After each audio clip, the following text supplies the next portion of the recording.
Si bien el mes de la Biblia es septiembre, porque el 30 de septiembre celebramos la memoria de San Jerónimo, el gran patrono de la Biblia, porque fue quien la tradujo del hebreo al latín y se pudo usar en el siglo IV para la liturgia, para las celebraciones, porque él hizo esa traducción, por eso es el patrono de la Biblia.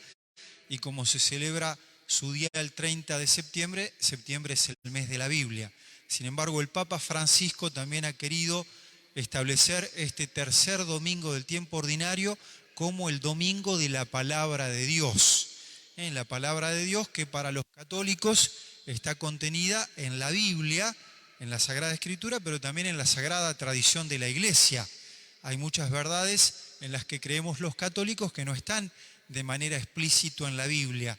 De manera implícita sí, pero bueno, la tradición de la Iglesia después se encargó de explicitar esas verdades, por eso creemos en la Biblia, pero no como palabra literal y cerrada, sino como la palabra viva de Dios, que la tradición de la Iglesia ha sabido interpretar y que el magisterio nos enseña también a leer. Por eso la Iglesia, a través de esta celebración, nos propone una vez más la lectura de la palabra de Dios, la lectura de la Sagrada Escritura. Y entonces uno puede decir, bueno, pero a mí me cuesta leer la Biblia. O los católicos no leemos la Biblia como por ahí otros cristianos de otras iglesias. Bueno, eso no es del todo cierto, porque los católicos sí leemos la Biblia y la Iglesia nos ayuda a poder leerla y poder interpretarla bien. Y lo hace la Iglesia de una manera maravillosa a través de la misa. La misa es la manera más pedagógica que encontró la Iglesia para que podamos leer la Biblia.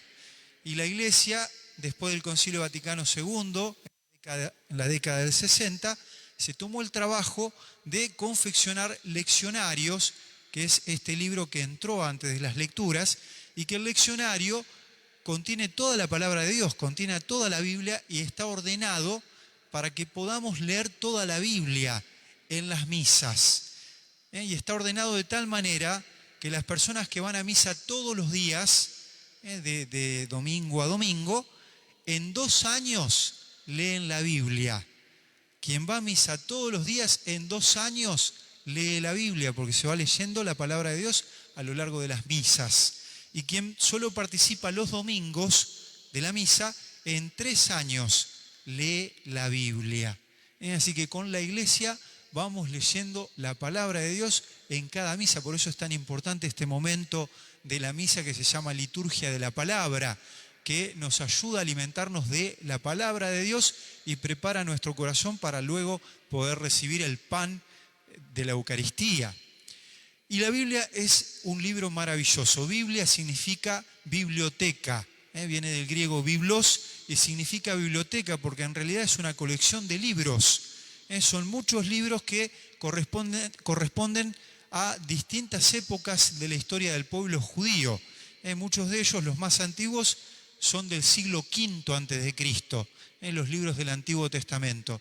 Y el último libro de la Biblia es el Apocalipsis del año 90 después de Cristo.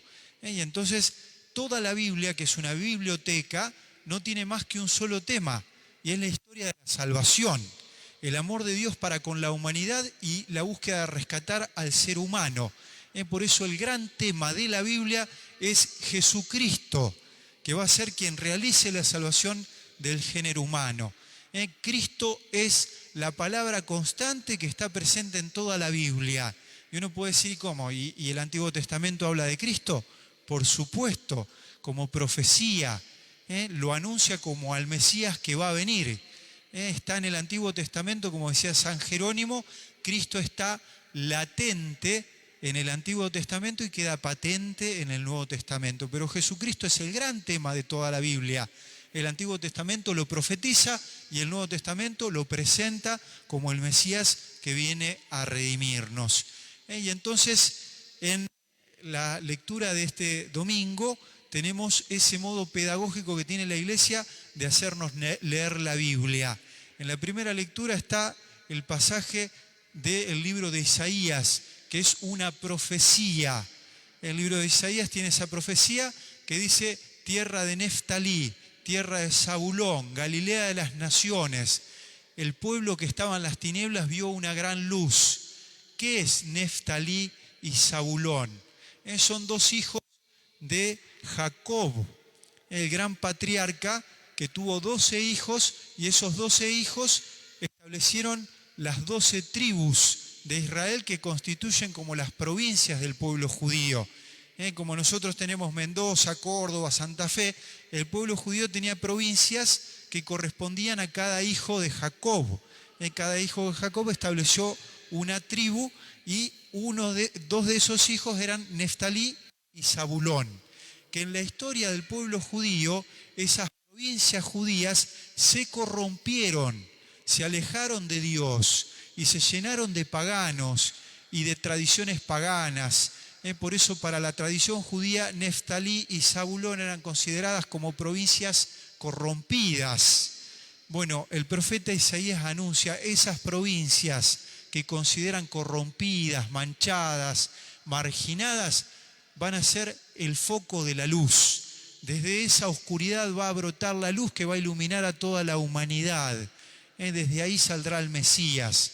Por eso el Evangelio nos narra que Jesucristo, el Mesías, cuando se entera que su primo hermano es arrestado y comienza su ministerio público, ¿a dónde va a predicar por primera vez? A la región de Neftalí y Zabulón, para cumplir esa profecía, que es la zona de Galilea.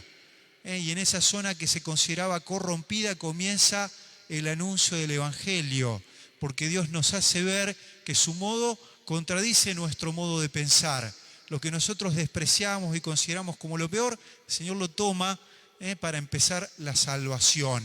Y ahí es donde el Mesías comienza a predicar y a hacer luz en Galilea, en Neftalí, Zabulón, y es ahí donde llama a sus primeros discípulos, de entre esa gente considerada de menor importancia, pagana, corrompida, es donde el Señor se fija para llamar a sus primeros discípulos, porque el Señor elige lo humilde.